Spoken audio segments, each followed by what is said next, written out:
Happy Monday and welcome to Reading the Bible is Easy-ish, a weekly video and podcast series. My name is Hogan Brock. He is Harrison Litzel. I am coming to you from Toronto, Canada, where Harrison, I think I told you that I went to Niagara Falls this past weekend. What I didn't tell you is that on Friday and Saturday, I walked over 35,000 steps, which I Googled. And in kilometers, that's a lot, but I haven't adjusted to the metric system yet. So in miles, it's like 14 miles a day or something like that. And yeah, that's crazy. So how's your weekend been? It's been all right. My daughter went to preschool for the first time this past week, and as is predictable, she came home with a runny nose. And so we've kind of been hanging out this weekend, watching a lot of Daniel Tiger, which is one of my favorites. And then some Sesame Street. Lilo and Stitch makes an appearance now and then. Toy Story, big fans of Toy Story around here. Okay.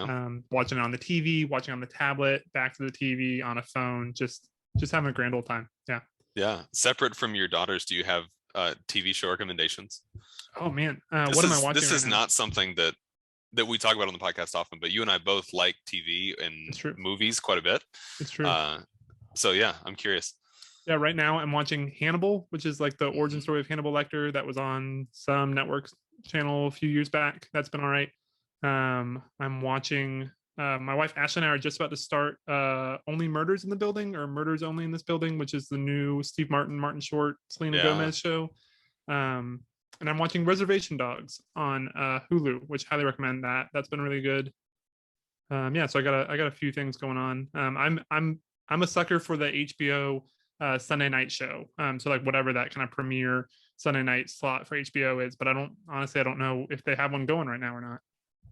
They just finished White Lotus. I don't know what's next. Right. Yeah, I watched White Lotus and enjoyed that, but I don't know how that works. So what about you? Are you watching anything good?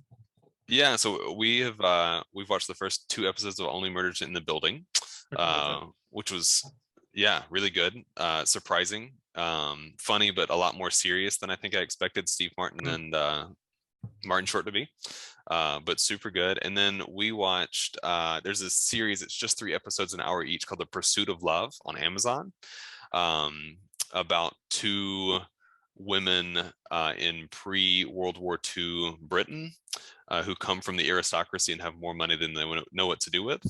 Super interesting, really well shot, really great story. So yeah, that's what I'm watching.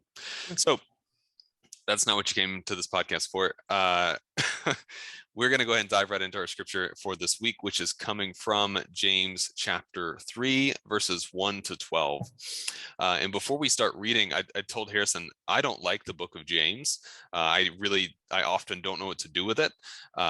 And so, yeah, we'll see how this goes. I don't ever know what to say about the book of James. So James 3, 1 through 12. Not many of you should become teachers, my brothers and sisters, for you know that we who teach will be judged with greater strictness. For all of us make many mistakes. Anyone who makes no mistakes is speaking is perfect, able to keep the whole body in check with a bridle. If we put bits into the mouths of horses to make them obey us, we guide their whole bodies. Or look at a ship. Though they are so large that it takes a strong wind to drive them, yet they are guided by a very small rudder whenever the will of the pilot directs. So also the tongue is a small member, yet it boasts of great exploits. How great a forest is set ablaze by a small fire. And the tongue is a fire. The tongue is placed among our members as a world of iniquity. It stains the whole body, sets on fire the cycle of nature, and it is itself set on fire by hell. For every species of beast and bird, of reptile and sea creature can be tamed and has been tamed by the human species. But no one can tame the tongue, a restless evil full of deadly poison.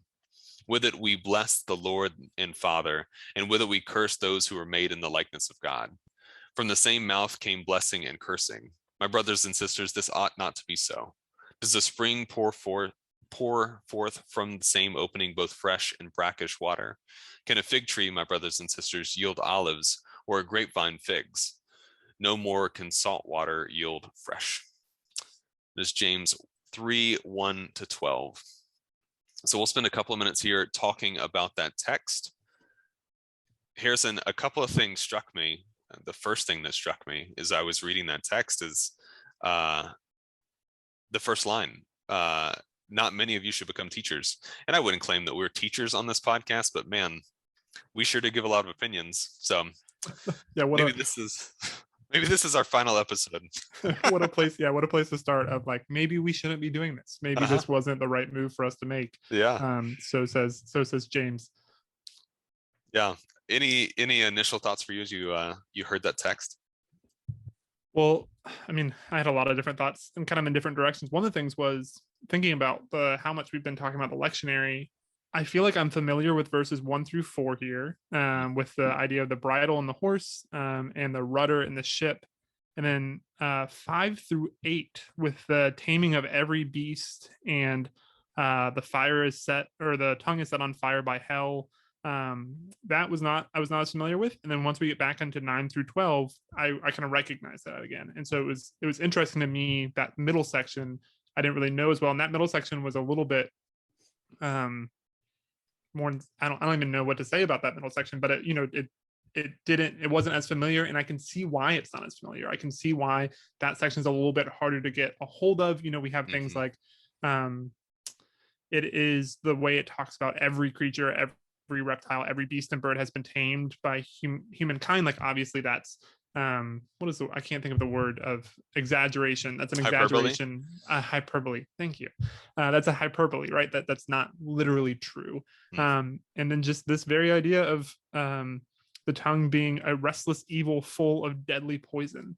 That's quite the statement. The author here seems pretty angry before they kind of get back into that last passage about blessing and cursing and how that shouldn't be so, and how we need to tame the tongue. So that was one place where I kind of was looking towards with this first read. Yeah. So I think the reason I don't like James is because James does what I like to do sometimes and gets pretty ranty. And so as I'm reading this, I just hear an angry person shouting about something they're angry at. And I feel that especially, in that section that she talked about, verses 5 to 8. And I'm struck by, and we've talked about this many, many times on this podcast, the way that the author talks about the way people relate to the rest of creation, right? Like, who knows how that was intended or how to interpret that exactly, but what I just read into that is kind of this idea of domination. And that's the general sense I get from this passage as the goal. That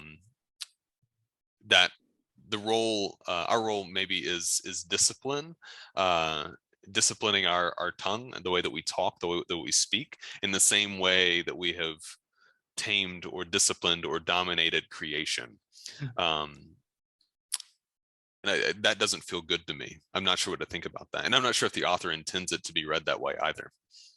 Yeah, I mean, I think that at the very least, that does seem to be the understanding of the author, right? Of they might not be prescribing this idea of dominating nature, but they understand nature has been dominated.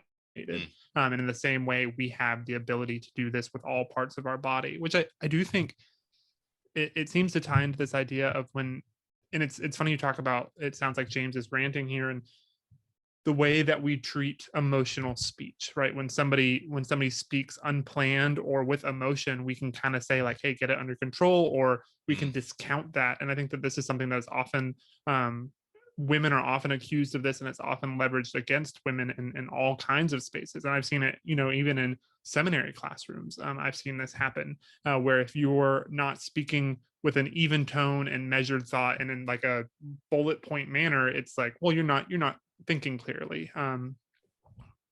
But that seems to be just an assumption of the author here, rather than something that might necessarily be properly prescribed to all people. Maybe sometimes it is best to just start talking and see what happens from there, but understand that sometimes things deserve a second look. Sometimes things deserve a second listen, so that we can reconsider what it is we're thinking about. Yeah, for sure. And I do, lecturing myself a bit, I guess, going back to those first couple of verses where he's the author is addressing teachers specifically. And so maybe if we read it in that context, it feels a little different. If you're going to be teaching, I don't know, give some thought. Yeah. But I don't know that necessarily changes anything too much. So we read from the NRSV. I just wanted to switch over and see what the Message says, and it's largely the same. I just wanted to say that the only thing that they Eugene Peterson changes is instead of talking about figs and olives, he switches it to apple trees and strawberries. Interesting. So as to be more relatable, I guess, to a Western audience. Yeah. Any other thoughts as you heard this text? Yeah, one thing that I thought about was, so I've written twice in the past year, I think, for a website called, oh man, there it goes right out of my head. Well, anyways, I write some articles sometimes for this. It used to be called Ethics Daily, and now it's called something else. Good Faith Media. There it Yeah, is. It's called there you Good go. Faith Media, and I've written a few small articles for them. And kind of the focus of it has been, I feel like as Christians, we should know the power of words. We should know how powerful our words can be, and how words that we use can carry so much meaning and weight with them. And I feel like over the past couple of years, I have seen so many Christians deny that so much, of saying that, oh, it doesn't matter, I didn't mean it that way, or it doesn't matter, it's just a word, or it's just whatever. And it has been frustrating to me knowing passages like this in James, that I just feel like we should be better equipped to acknowledge words really matter, and they matter Mm, a great deal, and they carry a great bit of weight with them. And we have this passage here kind of telling us about that our words can be a flame, it can steer the ship, it can do all of these things, and we should acknowledge that. And so I thought of that here, and the way that operates in our world, and the way that um, people's careers, people's livelihoods, people's well-being can hinge on a word, mm. and that's real, and that words do matter. Yeah, and I'm thinking more and more about the metaphor used, particularly of the flame, right? If something is burned down, right, with a spark, right, it's easy to make another spark. It's a lot harder Mhm. to build something back that was burned down. And so I think that's helpful in thinking about I think about people's careers or whatever, that have, words have resurfaced, or they've said something, right, and they've burned something down with that, and it's not so easy just to say I'm sorry and for it to be Mhm. rebuilt. And I think that's true with, as you were saying, the historic language of the church, different traditions, those sorts of things, and the ways that harm has been caused. It's not just words that can rebuild. I think maybe part of what we take away here is that words can easily burn down, but it takes a little more to build it back up. Yeah, that's good. So if you're going to spend a little more time with this text over the next week, what would you like to look into? What would you think more about? Um, I think that I'm realizing that I feel like I've contradicted myself a little bit here in just the 5 minutes that we've been talking, right? Of that sometimes it's good for us to just start talking and allow our emotions to be a part of what we're thinking and what we're saying, while at the same time acknowledging how powerful words can be. Mm, And I think I need to spend a little bit more time with that, about thinking through what is the place of measured speech, and what is the place of letting our emotions be full in the given moment. And I think that part of that comes back to a little bit that the words that we say so often are reflections of more than just mm, what we think of in the moment, right? But they are, to go back to things I've heard my whole life, they're an overflowing of our heart, right? um that, yeah, if we say something in the heat of the moment that we regret, it's probably not the first time we've thought of that. And the words that we say, the speech that we have, it's not just a word in the moment, but it can grow out of so much, and grow out of a history that we may or may not be aware of.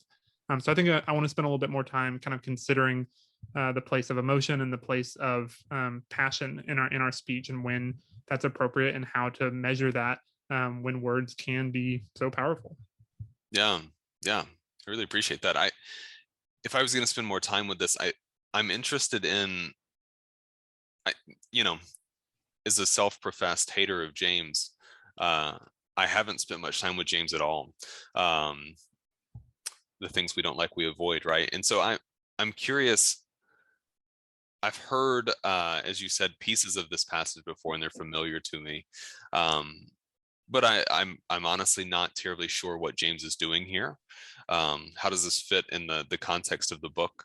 Um, and yeah, I'm wondering, is James continually coming back to these themes of discipline, of thinking about how emotion affects us?